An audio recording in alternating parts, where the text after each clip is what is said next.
This is a presentation of Northeast Streaming Sports.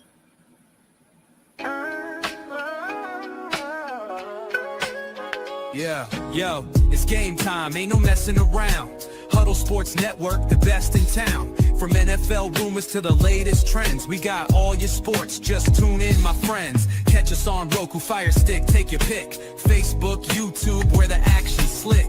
Daily shows that drop like a bomb. From 10 to 11, it's Ken and Ken, stay calm. Huddle up, catch the vibe, feel the rush. Get your news, get your fills in the clutch. Over 27 podcasts, we breaking it down. Join the team, Huddle Sports, wear the crown. Live every weekday, it's how we roll. Lions Talk with Jeremy B, we taking a stroll. From 11 to 12, don't miss a beat. We break down the game, make the info sweet.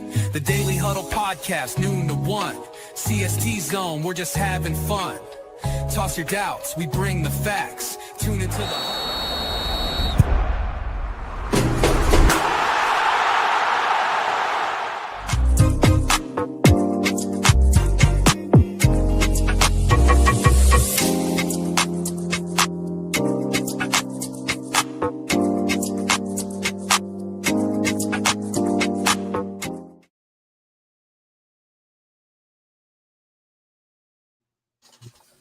Good morning and welcome to the Sunday Morning Sports Show. I'm your host, Brian Arndt. We have Jack Hirsch here, Keith Engle, and James Martin on our panel this morning as usual. How you gentlemen doing? Good morning. Good morning.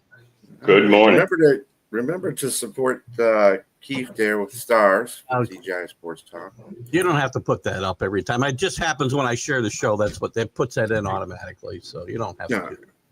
Thank you, though. I do. Thank you. Anyway, so we've had a interesting sports weekend. We're going to start off with the boxing match that happened yesterday between Alexander Usyk and Daniel Dubois. It looks like Usyk got a little KO in the fifth round there. Pretty much Usyk, it was going to happen. Yeah, at age 38, I mean, the guy is remarkable, amazing. And we were talking yesterday about whether he should retire, if he wins this fight. I thought he'd win, but I thought it was going to be a tough fight, actually. And, it was a good fight for a few rounds. That's easy to forget that the boys did compete for 4 rounds until he got caught in the 5th round. But Usyk traditionally breaks a guy down, and he was going to own the fight in the second half as is. That's when he usually comes on. It's like a marathon race with Usyk. You could stick with him for 15 miles, but then he starts pulling away and wins at the end by a decisive margin. And at age 38, like we said, we thought he should walk away. But you want to know something? No one's going to beat Usyk for the next 2-3 years.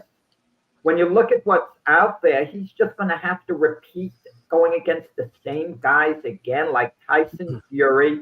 And if anything, Tyson Fury, who has this big body, who isn't in training all the time like Usyk, he's going to slip more. And he's, gotten on in years, Tyson Fury. So he's going to beat him, and he's going to beat Joseph Parker, the next guy who it's assumed that he would fight against. And Usyk is going to roll for a while if he wants. There's always a danger taking punches. But Alexander Usyk, defended, the World Heavyweight Championship yesterday. And, you're hearing this nonsense about 2-time undisputed champion. I want to make a statement now, guys. We had a debate show a while ago, not us, with Dr. Paul Semendinger.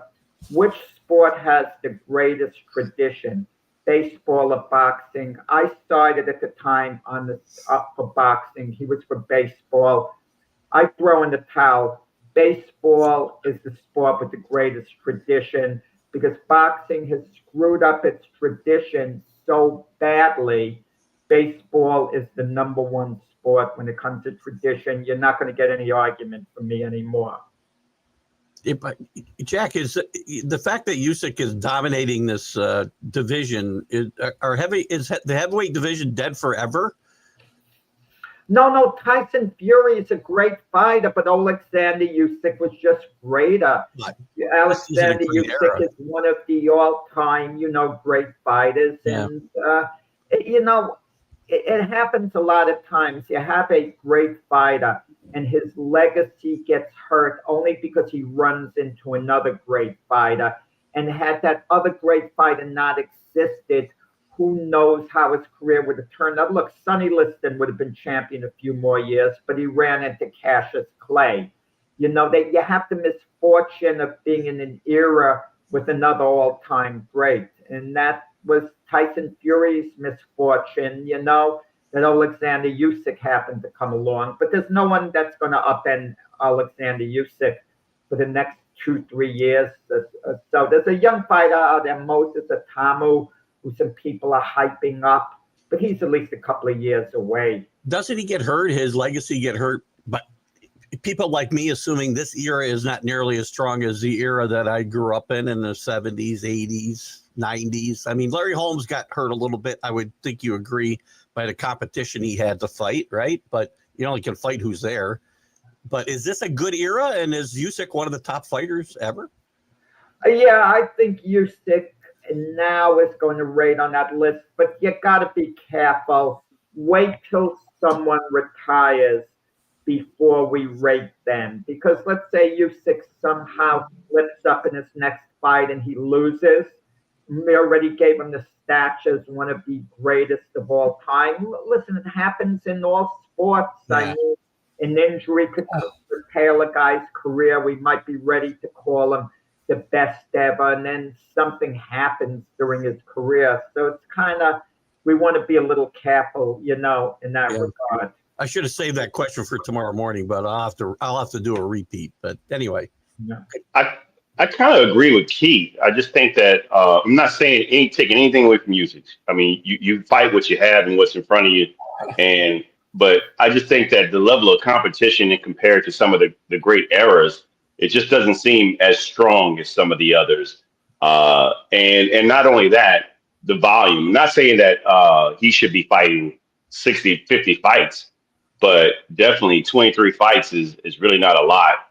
It's in essence, when you think about it, it's again, just 23 fights in comparison to some of the greats that have fought like 40, 50, 60 fights and have won the majority of those. And the competition within those, that volume was pretty stiff. I mean, so it's just, I don't know. It's hard to, I'm not saying, again, I'm not taking anything away from his greatness because you see it. He was impressive. But I mean, DeBose, do you really think that he was a guy that you want to finish your fight with? Is that the guy? I mean, because he beat him twice, and both times it was just decisive, very decisive. Yeah, Du Bois had won 3 in a row. Just to make a comment, and it was well taken, your remark about the amount of fights they had. Usyk had something like 300 amateur fights. He was a gold medalist. And the old timers from many decades ago, they didn't have that amateur pedigree. Okay, I mean, how do you make a comparison? I mean, Floyd Mayweather was 50-0, okay? He's not regarded by people who really know boxing as the greatest of all time. They probably underrate Mayweather to a large degree, because to me, he is an all-time great, but he comes a little short, of the short list of the greatest of all time. So he was 50-0 for his career. And then you have a fighter, Harry Greb, who fought in a little before the 1920s and in the 1920s. He went 45-0 in 1 year and beat several Hall of Famers in that year. That was how it was at the time. They'd fight sometimes every couple of weeks. Sugar Ray Robinson was 40-0. And then he loses his first fight to Jake LaMotta, who outweighed him by like 15 pounds. That would have been 2 divisions in this day. So they never would have made the fight because the modern fighter would have said, I'm not giving up that weight. I'm not moving up 2 divisions. So after losing his first fight, after winning 40 in a row to Jake LaMotta, he fights LaMotta 3 weeks later, but he had a fight in between that in the 3-week period against a contender named Jackie Wilson, and then he beats LaMotta in a rematch 3 weeks later. in this day and age, there'd be no fight in between, and it would be at least a minimum of 6 months before they would fight again, at least if at all.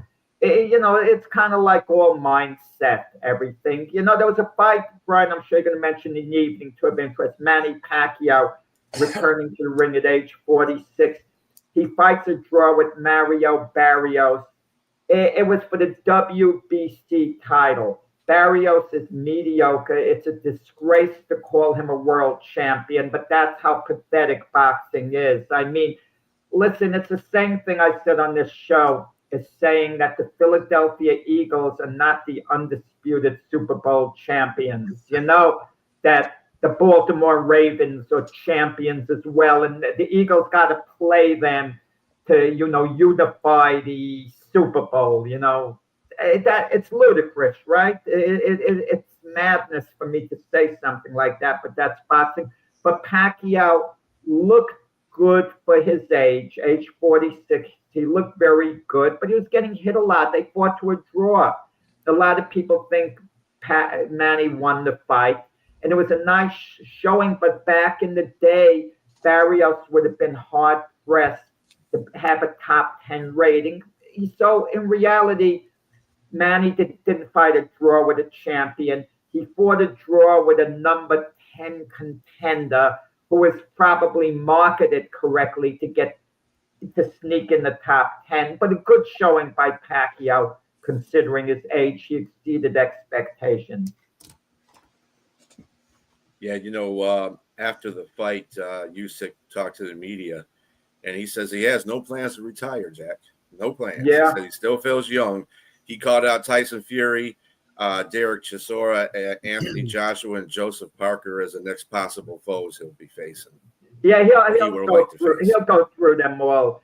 The only one of interest who'd have a chance of beating him in the group would be Tyson Fury, but Usyk legitimately beat him twice already, and Fury is not going to be any better going in the third fight than he was in the first two fights. All Usyk has to do is be the same.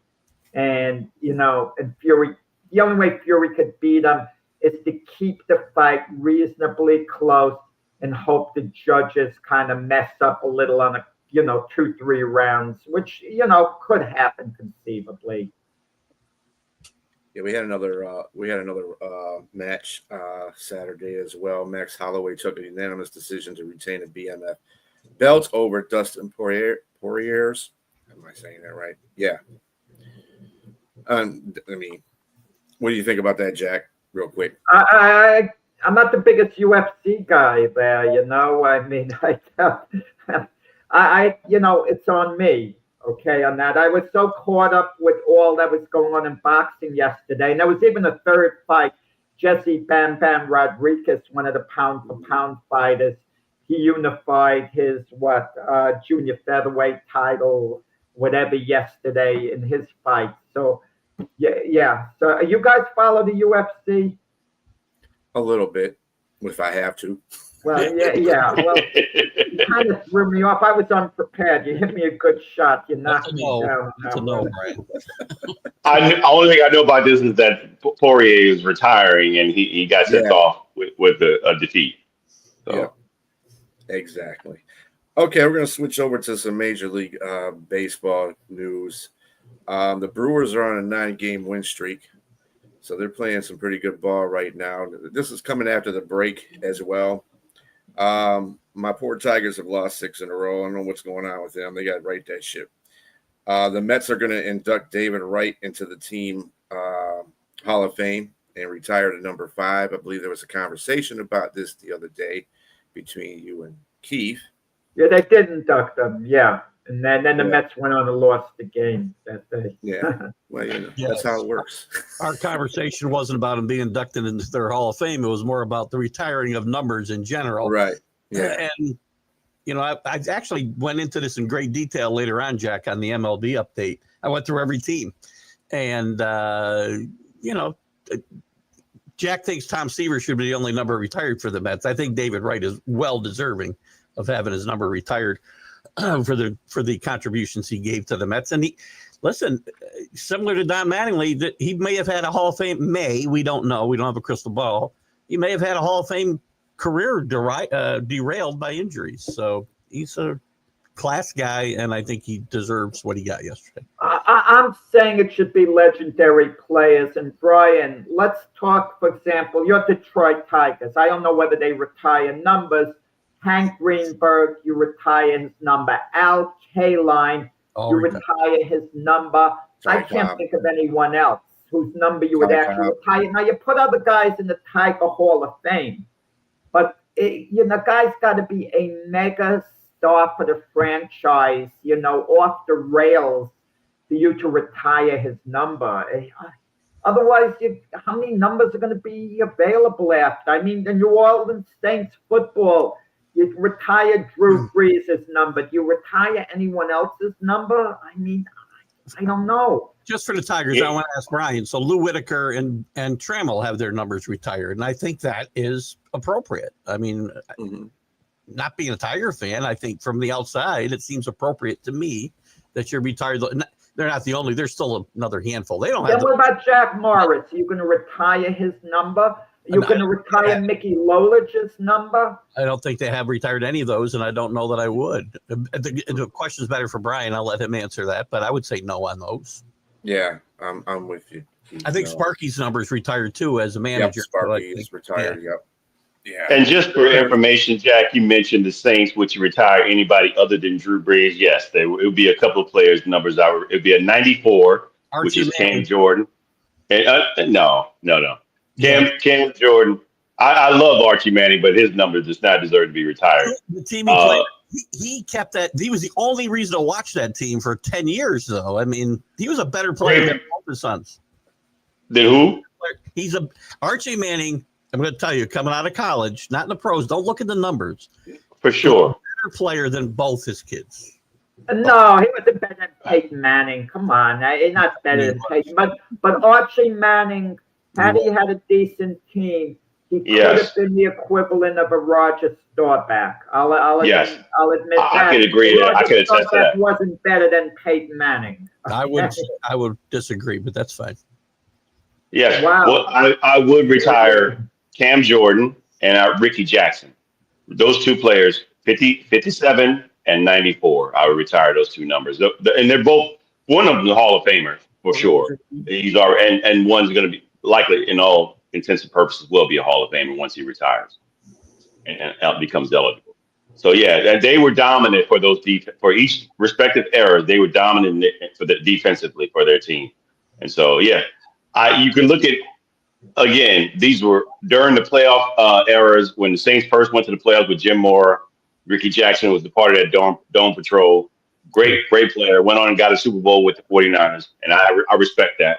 And Cam Jordan, he sacked Mac Ryan the most out of any player. I mean, he's beaten Ricky Jackson's record. If you want to know, for the Saints, he's like 120 sacks in his career. So he's Hall of Fame worthy, and he's worthy of having his jersey retired. But other than that, I can't think of anybody else. As a big special teams fan, and I think Matthew Slater will have his number retired by the Patriots and maybe be a Hall of Famer, I would throw Steve Gleason in for the Patriots. Or I'm sorry. Guys, don't misunderstand me. Listen. I'm all for guys getting in the Team Hall of Fame. With ALS, come on, Jack. You're not going to do that. The Team Hall of Fame is there for a reason. All the guys you're mentioning should be in that Team Hall of Fame. Retiring numbers should be extremely rare. Keith, I think they honored him with the statue. I think that's enough. That's okay. Yes. I'm glad they gave him some recognition. That's all. Yes, they did honor him with a statue. I think a lot of Jack's problem with numbers is the fact that boxers don't wear numbers and we can't retire them. So. And good morning, Linda. Thank you for. Good morning, Linda. Good morning, Ms. Linda.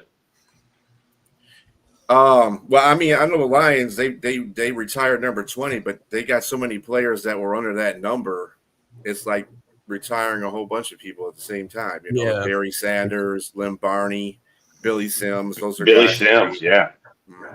So, Does anybody? I mean, I saw the New York Knicks, the Yankees last night. They came back and had a grand slam and won their game against Atlanta. Atlanta's playing pretty good ball considering they're supposed to be, but they're not doing too good of a job of it as of late. But I see that happened. Boston lost 2 in a row after winning 10 straight. Yeah. So the break didn't do them any favors for sure. At the wrong time for them. I thought it might help the Tigers. It didn't. I thought it might hurt the Red Sox, and it did. That Yankee game, I'll tell you, I saw maybe the second best throw I've ever seen by Acuna last night. Oh man, I was going to bring it up. Yes. On the fly to throw out a runner from third base. That never happens. That rivals Dave Parker's throw in the 1979 All-Star game is the 2 best I've ever seen. I asked this, okay? You might blame the base runner. What was the third base coach doing? Yeah. Isn't he supposed to frantically go like this and wave his guy and go down, But he's like standing there. Jack and his third base coaches, man. I swear. Always gets on the third base coaches. Don't make a difference who it is. He probably was in awe of the throw.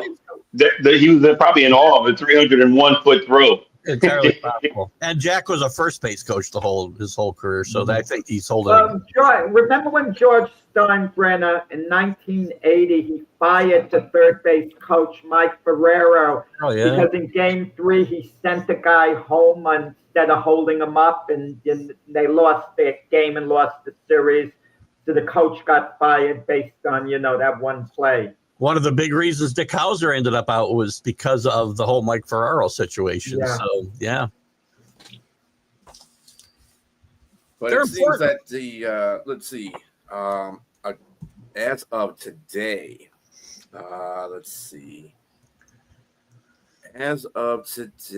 Detroit, Chicago are tied for the best record in the majors right now.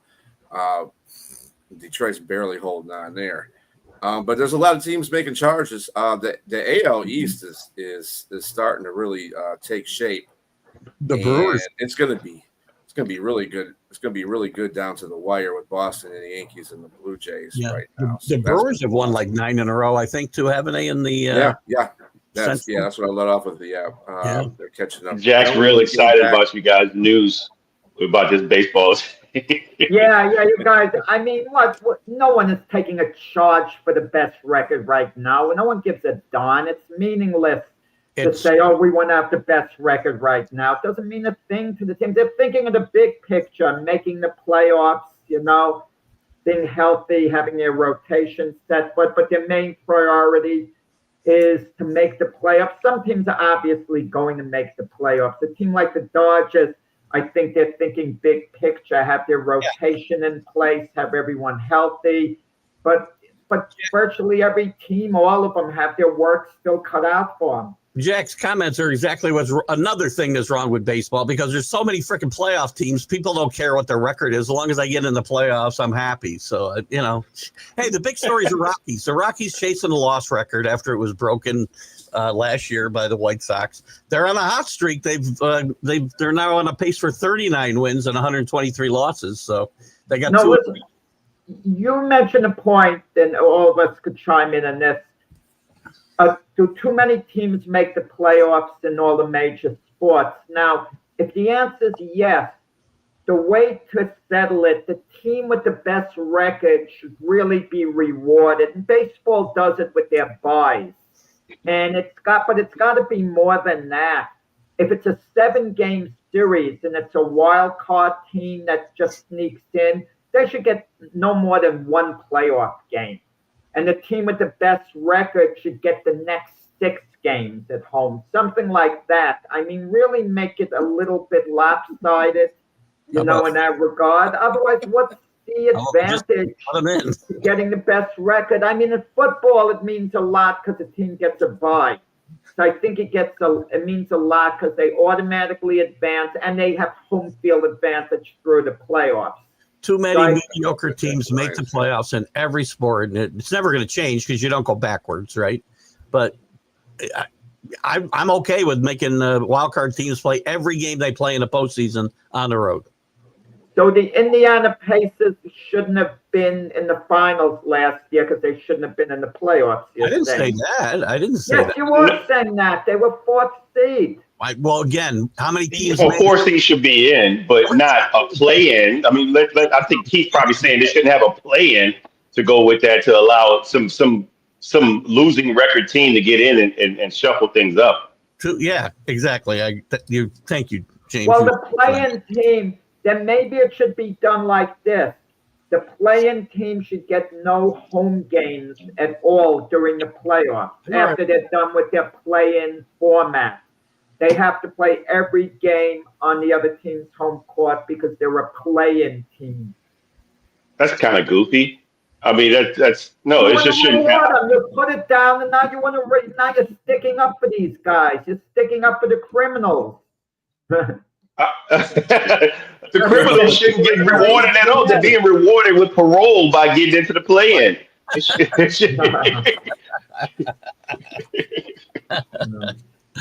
Oh, and yes, to an extent, the best record in the majors doesn't mean anything really, because you have to do something with it to prove, whatever.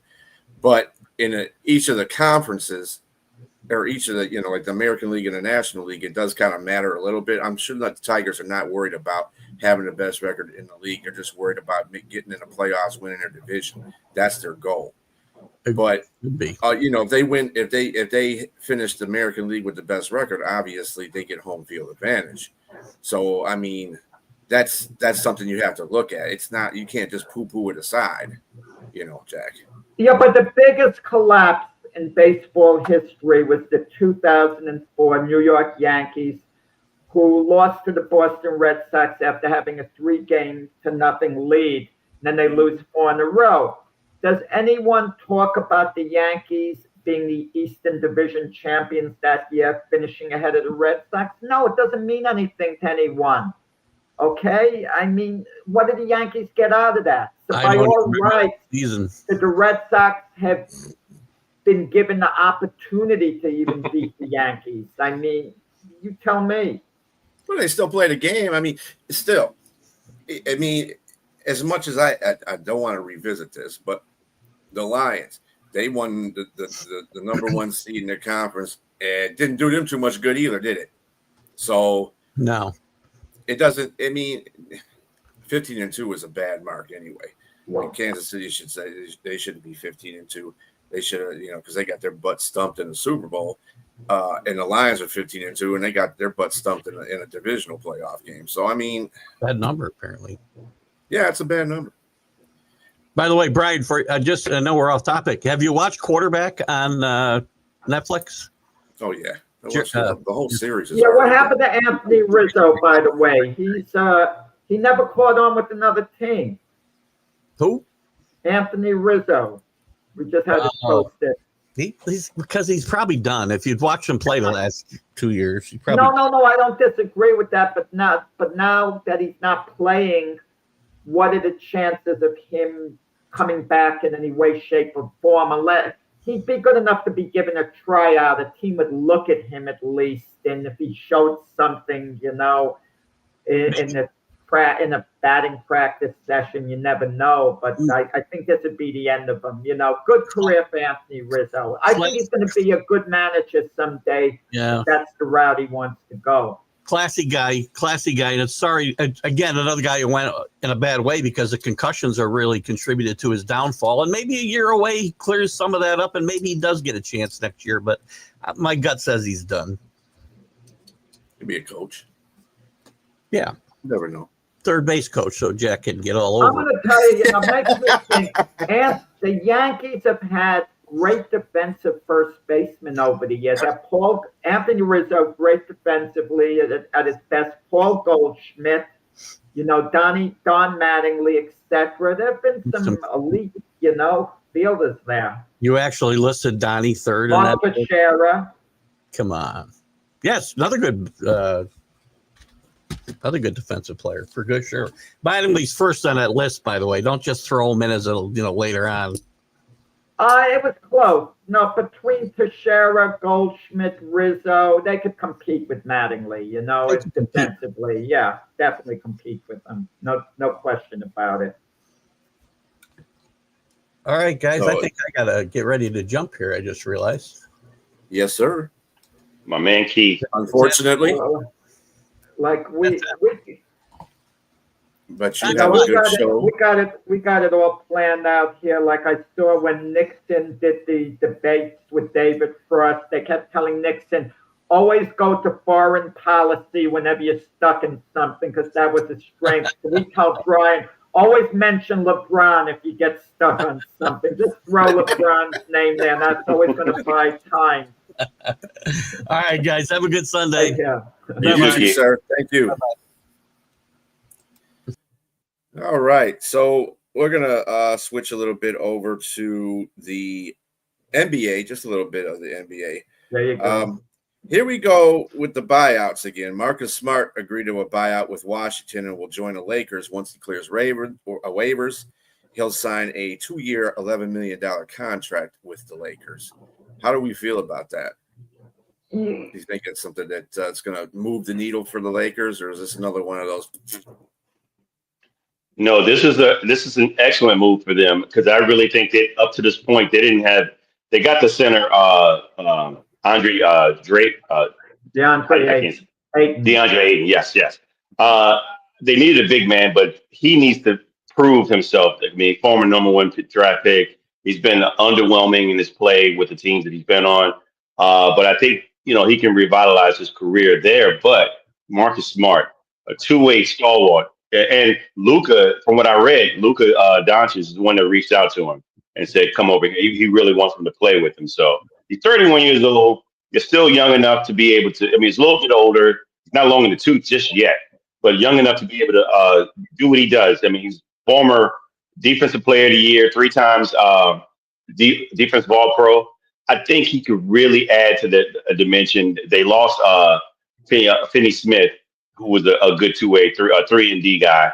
This Marcus Smart is a 3-and-D guy, and he can come off the bench, or if he starts, whatever it is he's going to do. But he's a guy that sparks energy and plays great defense. That's what they really need to be competitive in the West. Yeah, a lot of people, affiliated with the Celtic fans were upset when the Celtics traded, Marcus Smart. I mean, he was really, good Celtic. And then you go to a team like the Wizards, and the players are human beings. I mean, I give players a lot of credit where others might not. You might say, well, they just want to chase a ring. They want to go somewhere where they can win. That's good of them. They're not just picking up a check. And think of the difference. If you're a player, if you guys are players, if you had to play for the Wizards, who are going nowhere in Washington, as opposed to going to LA where it's glamorous. Wow, the excitement. So it's a good move. And Rob Pelinka, the Laker GM, he finds a way to, always, elevate the roster, somewhat. And he's really got his work cut out from this off season, but he's already made a couple of good moves. And if LeBron is coming back, think right now on who you could have on the court at one time, Luka, LeBron, Austin Reeves, Marcus Smart, DeAndre Ayton, and he's going to try to pick up a couple of other pieces. Is it going to make the Lakers one of the favorites to come out of the West? No, but does it give them a legitimate shot at maybe challenging, for the title? Yeah, it's going to give them a shot. It's at least going to put them in the mix and keep them in the mix. Yeah, I agree with that. I also saw that Derek Queen had wrist surgery, and he's going to be out for 14 weeks, and they're going to reevaluate him again. How detrimental is he to the team? I'm just telling you, on first optics, when I saw him playing in the D League, this guy moves like one of the slowest players I've seen. I said, he looks like he's going to be injury prone. And this is before the injury. And I'm like, oh man, this doesn't look good. And this is if this is a sign to come, this is not good for them with what they did to get him. You know what I mean? what they gave up their unprotected 29th for next. Unprotected person is 29th. That's not exactly what you want to do. I just think hopefully this is just a one-off, and because he can play offense. He's great, but I don't see him playing any defense. And he's a big. He kind of reminds me. I hate to say Timu, Timu Carl Anthony Towns. He's kind of in that ilk. He could play great moves. He can handle the ball a little bit. He can shoot outside, but he does it at a very slow pace, man. So I'm just like, I don't know. I kind of foresaw the injury occurring just playing it in the NBA pace. He seems like a great college player, but his transition to the NBA is just not there just yet. Carl Anthony Towns is pretty good. I don't know why people get on him. He's really good, Carl Anthony Towns. I'm not. That move with Queen, I have a lot of faith in Joe Dumars.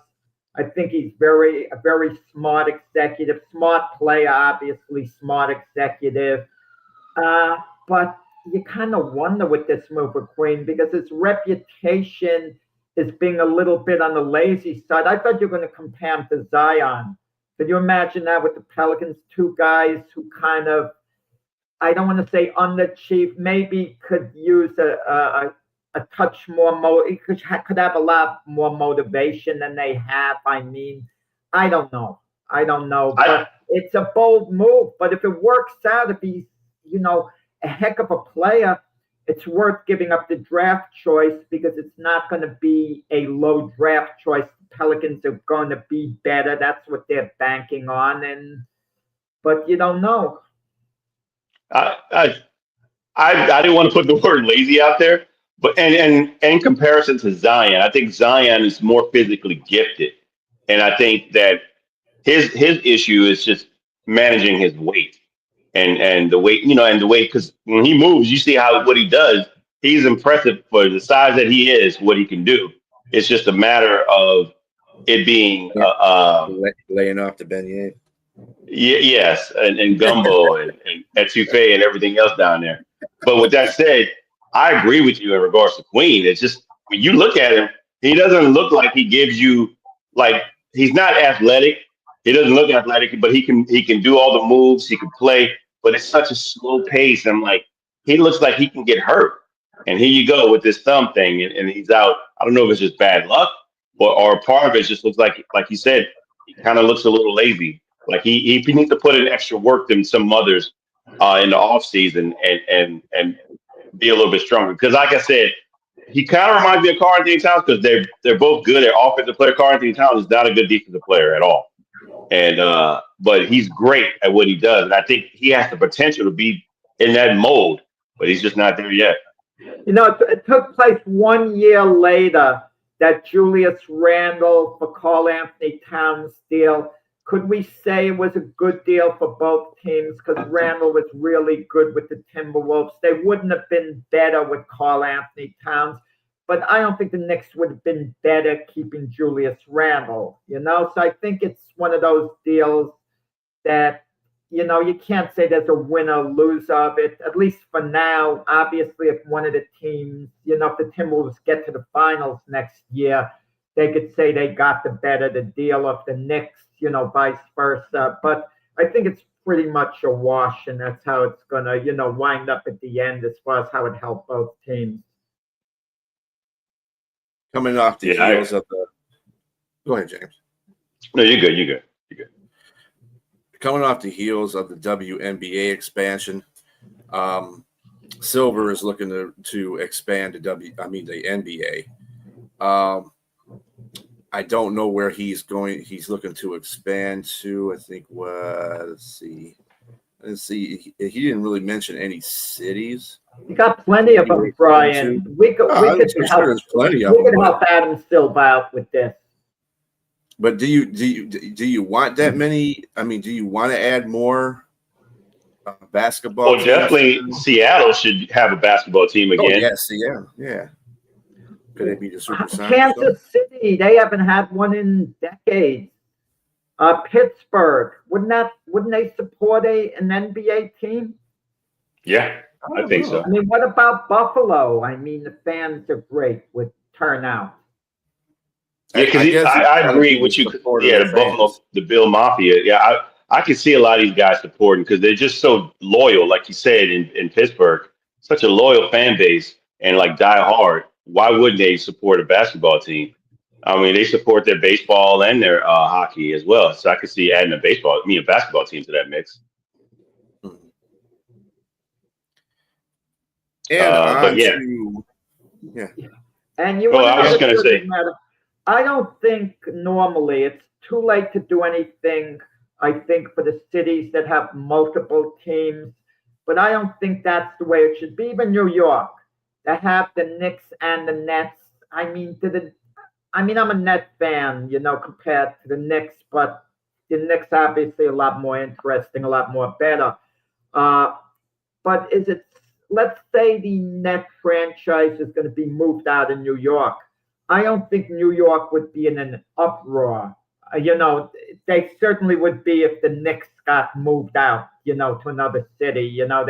There'd be a, colossal protest.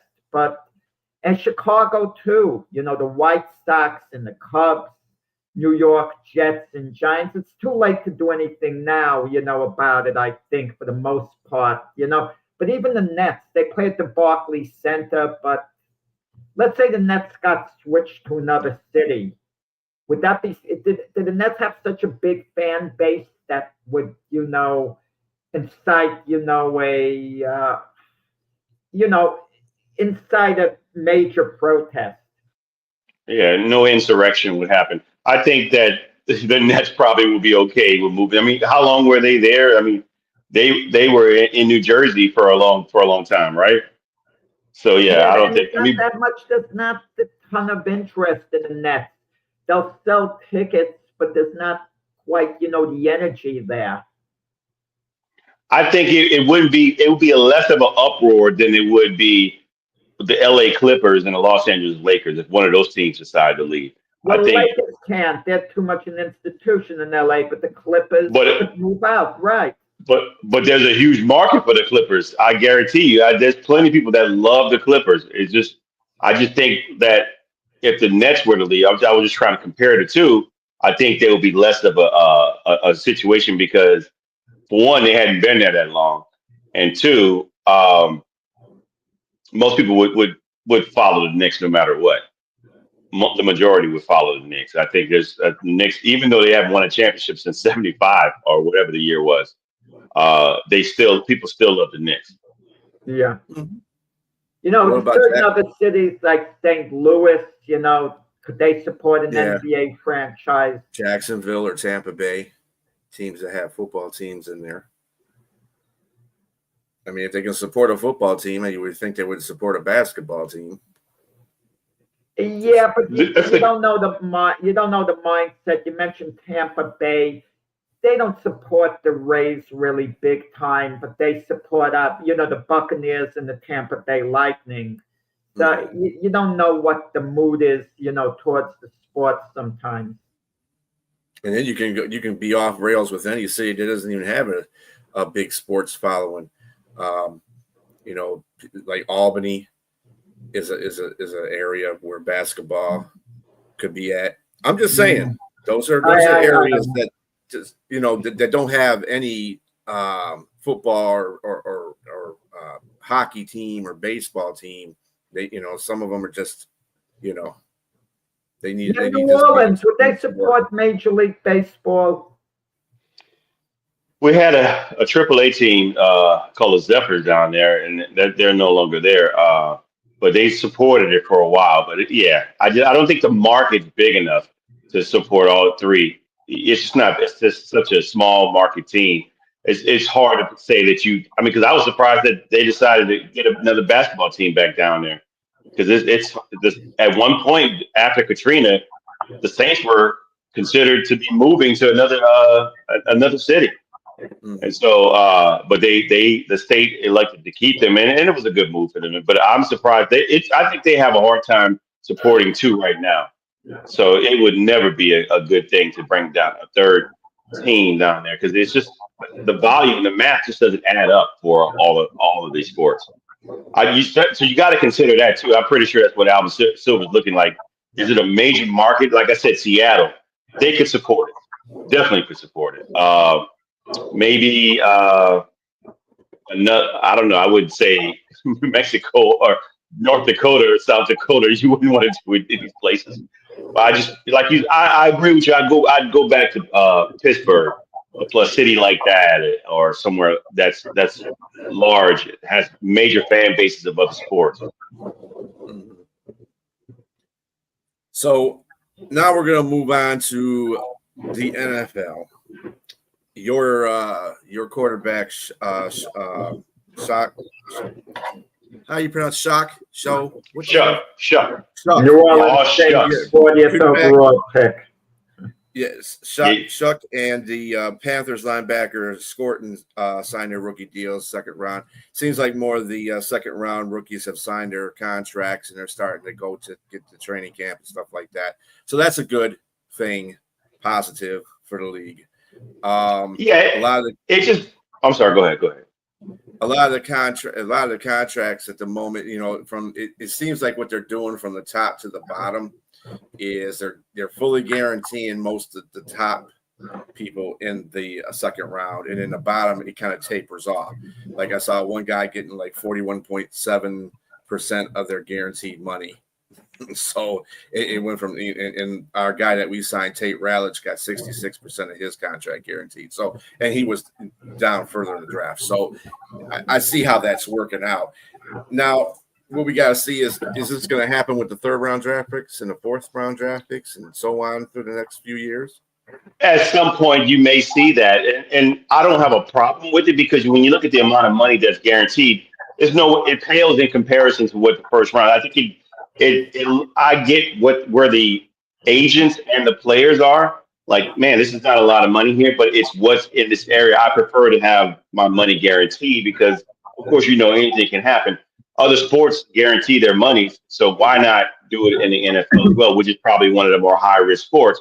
So I would say I like the fact that these guys are getting guaranteed money. It was a precedent started in Houston when the Texans signed their second-round draft pick out of Jalen. I forgot the kid's name, the wide receiver out of Iowa State.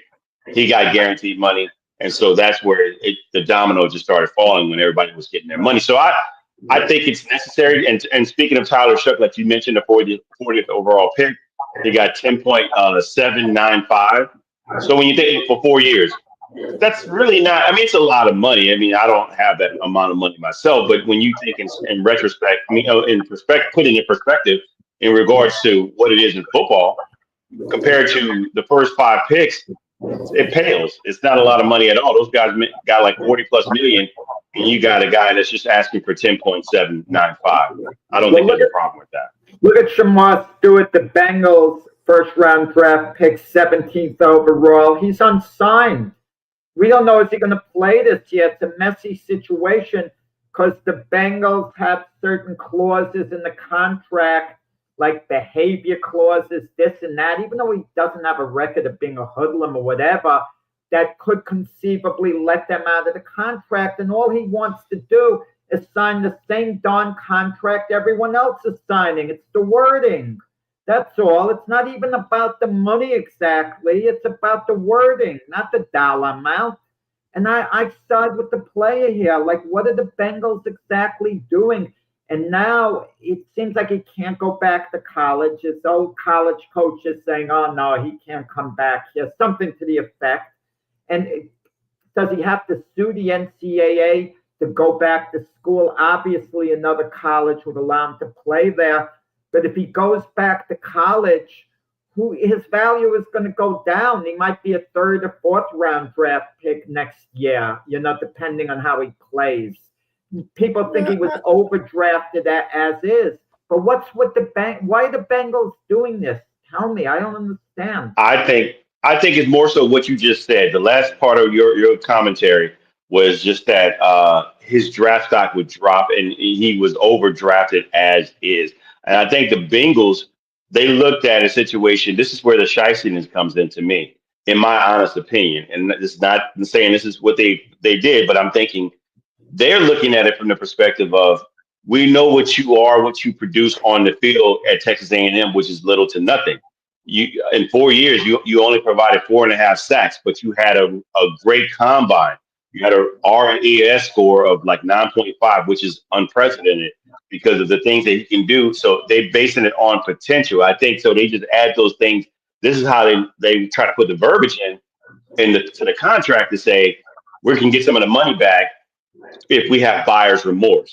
If this is a player that shows that his potential did not show that he could progress and be a better player than what he was in college, because he has the potential, but he didn't use it or utilize it or build his strength up to be a more dominant force in the field. So but look at the history of the Bengals and what in their front office and what they've done with players with contracts and money. To me, this is no different. So I think it's just them being them. But he's just not having it. I don't agree with you outside with the player. No, to me it's different. I wouldn't compare to a situation like Trey Hendrickson. Trey Hendrickson signed a valid contract and extension, okay? But the market went up. The market always goes up, and the players never want to take the risk. They always want the team to take the risk. They want the big money. But if they get injured, they still are going to get the big money. That's what they want. No, the team could fairly look at it. But what happens if you get injured? We got to be protected till you have a contract, become a free agent, and then you could go to the highest bidder. We'll then give you the money, or you could go wherever the heck you want. That's the right way of doing things. I mean, there's a sense of entitlement with all these players that's, extremely annoying to me. You have a contract, unless you're getting underpaid really badly, and you've made a horrendous deal, or your agent made a horrendous deal. Like years ago, Magic Johnson reportedly signed a 25-year contract for $1 million a year. I wouldn't hold him to that. That's ludicrous. I don't care whether he signed it or not. And I don't want these righteous idiots to say, well, a contract is a contract, No, some things, are totally illogical. But in most cases, contracts aren't illogical. The guy if a guy signs a deal in good faith and then the market goes up, the team's entitled to save money. That's why they signed them for that contract, because they understand the market might go up late and they're looking to save money. Like the Braves signed Ronald Acuna, 10 years, $10 million, knowing they could save money, and Acuna eventually could play out the contract. And if he's going to be a future Hall of Famer, he'll get his money in a few years. But Jack, you don't think that that Trey Hendrickson outplayed his contract? I mean, he led the league with 17.5 sacks 2 years in a row. So if you're leading, I'm not saying there's more to it than that. Obviously, age and a run defense. But I mean, if you're the best thing on your team, you don't want to make that player happy.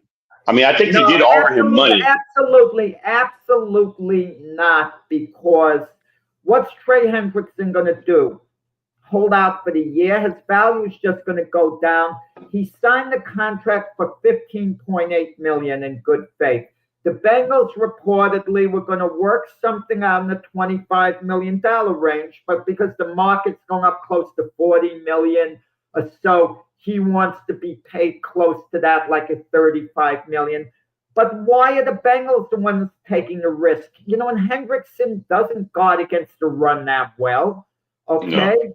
I mean, I support the Bengals with holding firm. Guys, you don't resign a guy unless you're scared you're going to lose him, that he's really going to play out his deal if you're the team. If you have him under contract, so be it, unless the guy is getting a ridiculously low sum of money for what he's putting out, then you you have to work something out, I believe. But that's not the case with Trey Hendrickson.